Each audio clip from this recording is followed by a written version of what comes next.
Alright, hello. In this video, since I had a few questions about it, I'm going to be explaining a bit about how I play Reaper and how I use Lance Sub.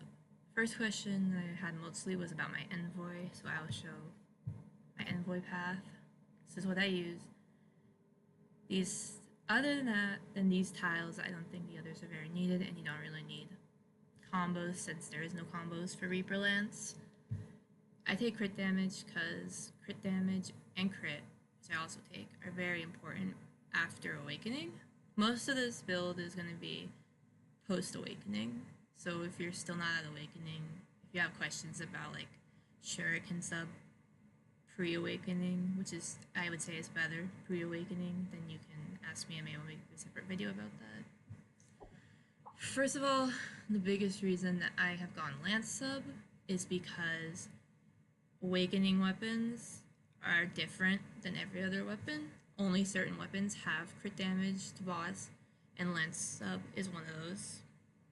You can see it right there, crit damage to boss monsters, which is why I have gone Lancer sub. I was originally Shuri sub. I changed due to the increased need of crit damage post-Awakening.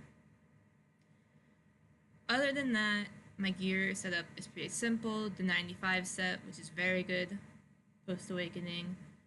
For now, I'm using Lord's Wrath. I plan to switch to the S5 Top Eternia set. This one. I don't have currently the weapon, the armor, or the hat done. And I will stay Sundering Bottom, because that is still currently the best bottom. I use the 95 scythe still, because my plan, since transfer scrolls have been taken out of the OS servers, is to keep the 95 scythe until S5 weapons come out. Because to me, it just feels like if I'm going to be using it eventually, there's no point to switch. So as for my trophies, I use the Winston Sword Fragment. You can also use Fatima's Lightning Boost, the S5 one. Again, for similar reasons, the transfers have been taken out.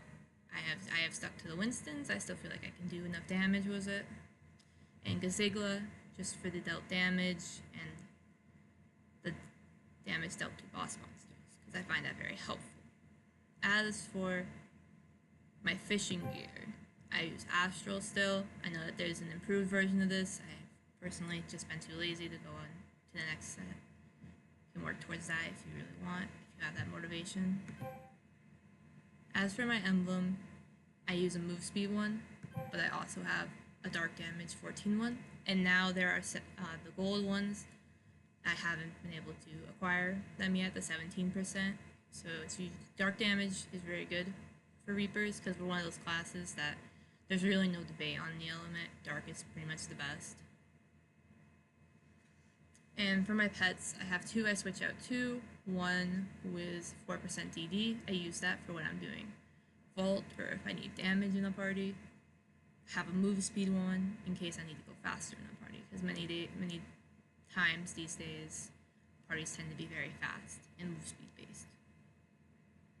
As for foods, I use the pedal water and the ancient beef noodles when I need to go fast, because that will give you 25% extra move speed.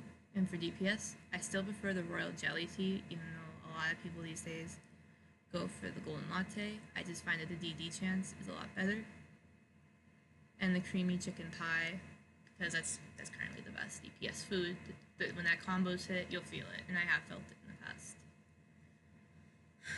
So, as for weapon mastery, it's kind of a decently sized debate among Reapers which path is better, because technically speaking, either of them can work.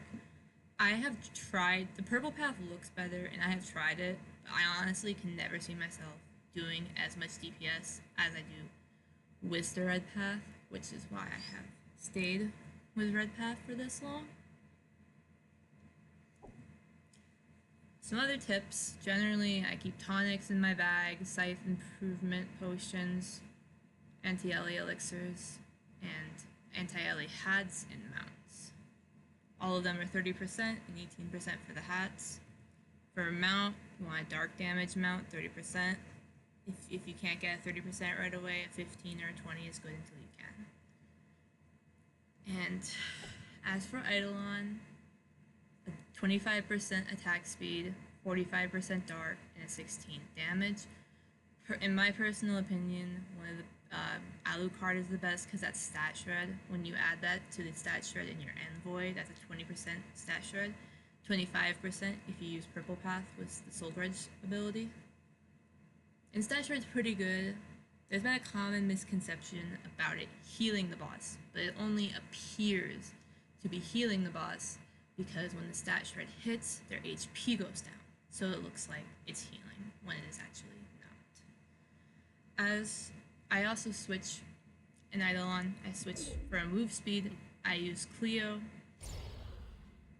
Going for dark damage on your move speed, I know that's a bit like excessive. If you can only aim for like a 15% move speed Eidolon right away, it's not a big deal to have the dark damage. I just did it because I had no other Eidolons to roll. So I switched these Eidolons depending on the situation. And as for devils, I tend to use these three. Lulos for the move speed and because of the DD that you get through the envoy.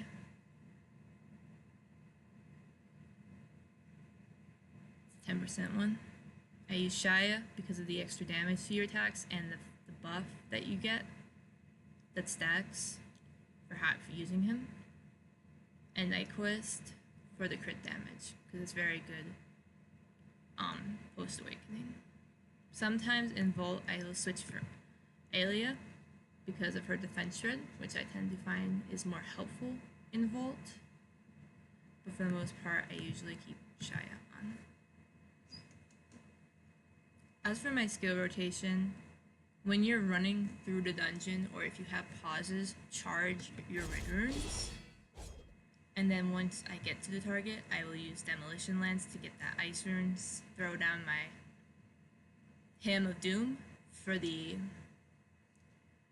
damage taken because I used the Funerary Dirge Mastery, which you can see right here. Then I will tend to use Devil's Incarnate, Shadowbolt Frenzy, and just rotate my skills through there. Always make sure if you're on red path that you keep your Sanjin up. And in my case, whenever I go into a big attack, I use Devil's Pack for the bonus that the 95 weapon gives. As for my masteries, I use the Shadowbolt Frenzy one that gives damage 11% because it's the best one, and it's so spammable. It's really easy to keep that damage up. And Zeal for the extra attack. I have Gold Zeal because I was lucky enough to drop one and used it. So your advanced skills will really depend on your sub. I use Funerary Dirge because I'm a Lance sub. If you were Shuri sub, use Crippling Wind. That's what I used back when I was a Shuri sub. For defense, Extreme Speed, Break Defense for tactical, and depending on how much defense you have, I usually tend to switch to the best defense to combat the new decrease in buffs that dungeons tend to have. But if I can have enough defense, I will switch to Deep Blue. And I think that's pretty much everything. I'll just flash to my weapon mastery for a bit so you can kind of see where I put my points. I put my points in speed instead of elementals because I find because the speed overcap goes to Zeal, so I prefer to have that Zeal chance over elementals. I feel like I do a lot with elementals already, having the hats, the elixirs. I find that it's just worked for me ever since I switched to that. Honestly, Scythe can be, like many classes, it's kind of what you feel like you do best with, especially with the weapon mastery. Like, if you feel like you do more damage on purple, go for it.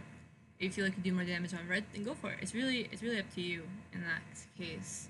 If you want to put points in the elementals instead of speed, that's up to you as well. You can do that. I would generally keep the ones in crit damage, elemental resistance, and move speed.